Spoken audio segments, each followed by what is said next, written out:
Isang magandang umaga sa lahat ng mga ka-guys and ka-loads natin dyan at sigit sa lahat sa mga ka-bossing. Nag-iingay na naman yung mga ating maarte sa labas. So magbablog muna tayo dito sa ating munting bahay. Ikot ko kayo sa munting bahay namin. Meron tayong ginagawa ngayon mga ka-bossing. May gawa tayo ngayon sa munting bahay namin dito.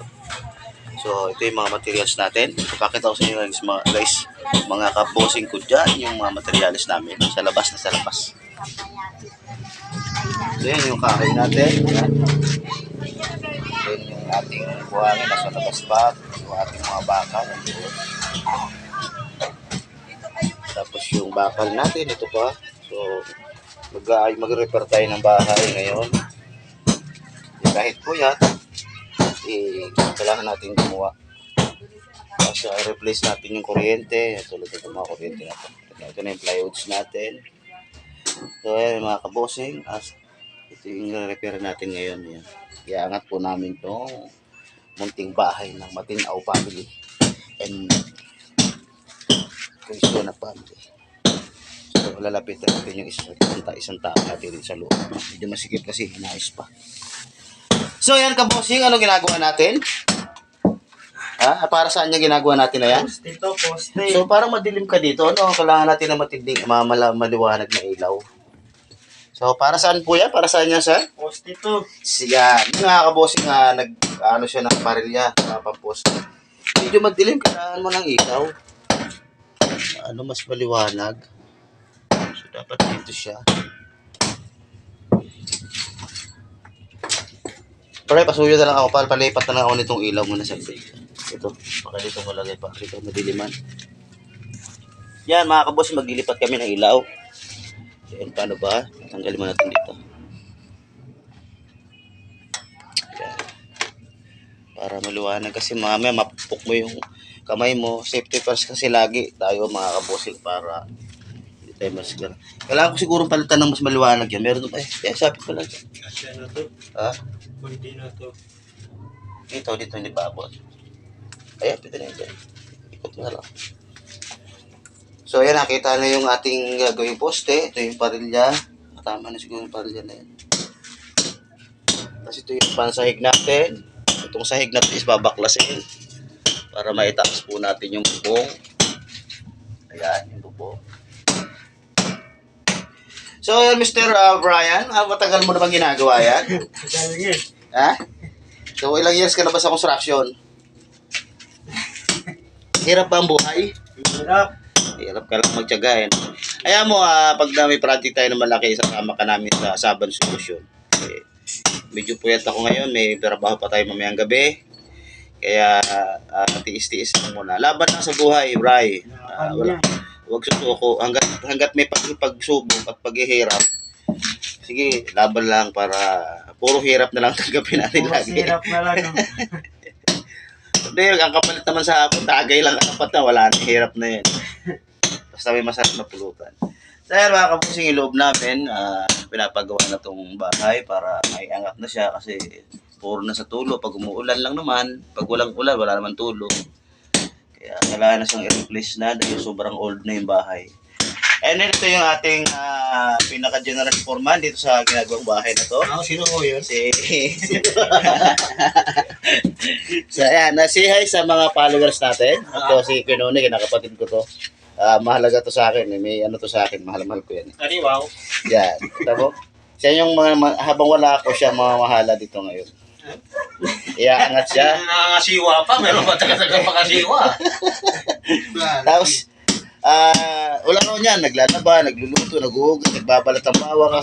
Masyado naman ginababa mo naman yan. Tapos, nagko-construction pa. Kaya kahit hirap sa buhay, laban lang. Kaya ganun lang yan. Yan ang buhay natin. So yung yung semento natin. Yan. Kailangan siguro natin ilabas ito mga iba pag may oras. Papatungan pa to ng islab. Hindi, ito na yung flooring. Tapos, ito, aalisin ito. Kukustihan ng bago. Itataas yung sahig tsaka yung bubong. Matagal-tagal din yung trabaho. Ano? Tapos, kailangan natin mag-produce ng materialis kung iba. Yan, yung bulok na talaga. Yan, mga kabusing, kailangan talaga palitan. So, wala na talaga siyang poste. Anytime, pwede siyang gumuho. Kaya kailangan natin siyang i-replace na lahat ng dingding, bubong. Ayan, butas na. Sana sa lahat ng mga kaboxing ko dyan, sa lahat ng mga followers ko, sana meron kayong maibigay na konting tulong sa amin. Kasi tipid-tipid talaga kami para lang maiayos to.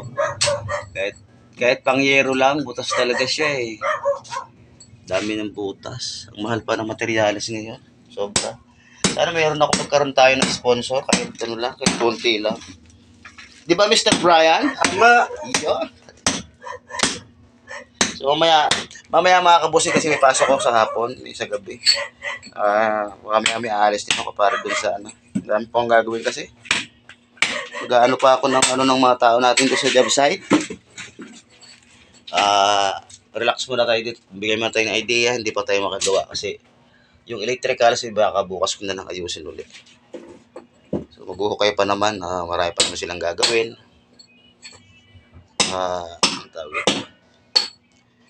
Itutulog ko muna kasi puyat pa. Trabaho sa gabi, trabaho sa araw. Wala na tayong sinasayang na sandali para makatulog tayo sa iba. So yan yung hinihiling ko lagi sa inyo mga boss, yung big tulong na para magkaroon kami ng maraming kliyente is nasa sa inyo yan para tulad yan, pabigyan natin ng trabaho yung iba. Yun lang naman. At sana na mapagbigyan nyo kami. Yung hinihiling ko sana. Hindi ko na kailangan ng maraming star. Sakit sa mata yan, star. Kailangan ko lang share lang. Kailangan ko yung likes and share. Para lang, siyempre magnalaman ng mga tao, mga sa followers natin. Gumagawa tayo ng mga bahay, malay mo, may magpagawa sa mga isa sa followers natin. Siyempre makakatulong talaga sa atin, lalo sa ibang tao, sa lahat naman hanggalaan ng trabaho. So mga kabuti, isang magandang umaga sa inyo, no? Sa mga loads natin yan, mga ka-vlogs natin. Salamat sa inyo lahat. Shout out sa inyo lahat at saka ako'y lalabas na dahil baka naabala ko na si Mr. Brian sa kanyang ginagawa. So yan, Mr. Brian, pasensya ka na ha, naabala kita. Tuloy-tuloy mo lang yung trabaho mo at pagsikapan mo mabutas yan sa loob ng isang buwan. Metro? Metro. Hindi ito. Oo. Tubig ba? Kuryente? So ayan, ito po yung higaan ng aking mami, tsaka yung higaan ng aking daughter. Ayan di pa nalinis, di pa naayos. Oo, mayroon. So ayan, ito yung CR namin. Yan, wala din siya ayos. Ganito yung binigay sa akin ng aming boss na pinto. Gagamitin dyan dito. Isa pa, nagpapasalamat ako sa boss ko na nagbigay sa akin ng ganitong plywood. Malaking bagay sa amin to, malaking tulong talaga.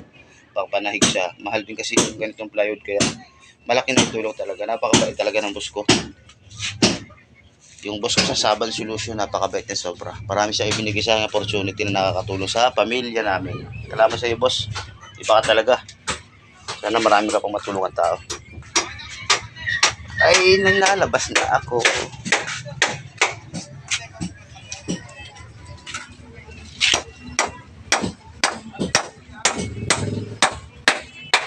Then sa susunod na tayo uli dahil papasok na tayo uli mag-impake na tayo ng ating gagamitin sa trabaho natin mamaya. So yung aking anak, yan. Ako, nahiya pa. Ano sasabihin, okay? Sa mga followers natin, anong i-request? Tumali ko na hindi na ako pinansin. Yan, ano yung may papa mo ko na ako. Anong araw daw ngayon? It's Saturday. Araw ng pahinga. Bukas ba yung pahinga? Kasi sa susunod lang tayo mga kabusing.